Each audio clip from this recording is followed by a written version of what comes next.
mentionné hier.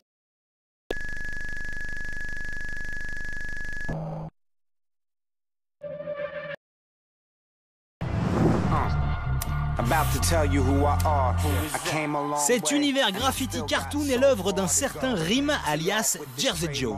Originaire de New York, c'est dans le métro de la Grande Pomme qu'il a un jour eu le déclic face aux innombrables œuvres de rue. Et la rue, justement, est rapidement devenue son havre de création.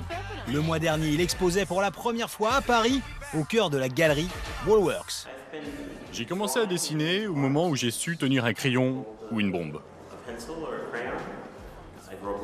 J'ai grandi avec beaucoup de frères, donc on n'avait pas grand-chose. Donc on s'amusait et passait du temps en étant créatif, avec le peu qu'on avait, en étant dehors.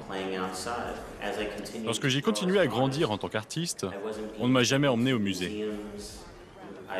Et du coup, j'essayais d'imiter ce que je trouvais, par exemple les bandes dessinées dans le journal.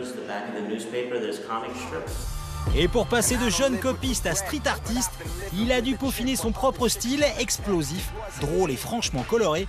La couleur d'ailleurs est en quelque sorte son arme de séduction massive. Je pense que certaines couleurs véhiculent différents impacts émotionnels.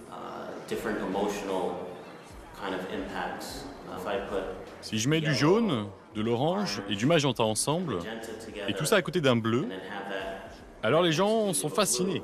Et ils aiment quel que soit ce que c'est. J'utilise aussi du noir pour neutraliser toutes les couleurs très vives. Ainsi, ça donne au tableau un aspect un peu plus dangereux.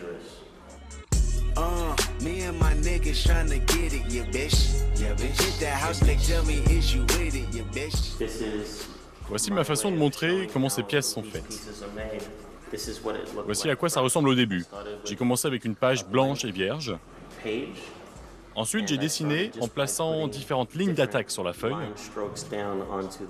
sans savoir vraiment ce que j'allais faire, en n'essayant pas de dessiner quoi que ce soit, mais juste de créer une bonne composition de couleurs. Et ça s'est développé pour arriver à quelque chose comme ça. S'il expose aujourd'hui dans des galeries, il n'en perd pas pour autant son âme de graffeur contraint d'œuvrer dans le speed et la clandestinité.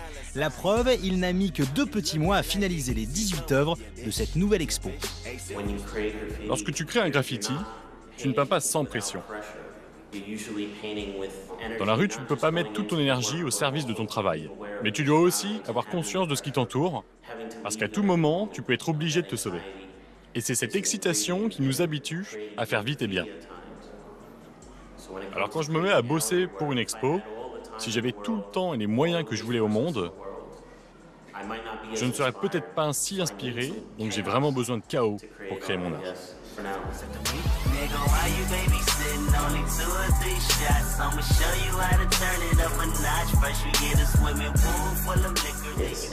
Au départ, ce sont des compositions abstraites. Tu avances dedans comme dans une sorte de puzzle. Tu progresses pas à pas sans jamais savoir ce que sera ton prochain geste.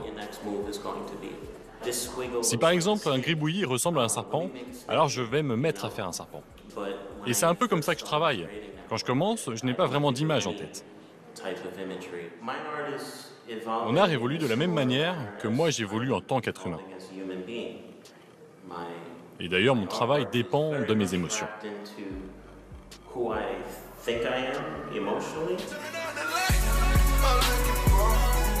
Une maturité artistique qu'il a besoin de partager, quitte par exemple à ce qu'en 2006, il fasse ses bagages pour s'installer à Los Angeles et devienne professeur de graffiti dans des écoles de quartiers défavorisés. Au lieu de parler tout seul comme un fou, j'ai l'habitude de ramener des personnes intéressées par l'art pour qu'ils m'écoutent grommeler à propos d'art.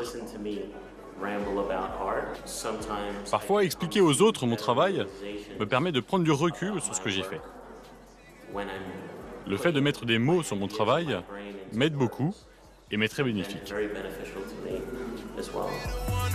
C'était donc la première fois que Jersey Joe venait exposer à Paris, mais pas la première fois qu'il y mettait les pieds. Alors si vous avez l'occasion de vous balader dans les rues de la capitale, ayez l'œil, il paraît qu'on peut voir à certains endroits quelques traces laissées par ses coups de bombe.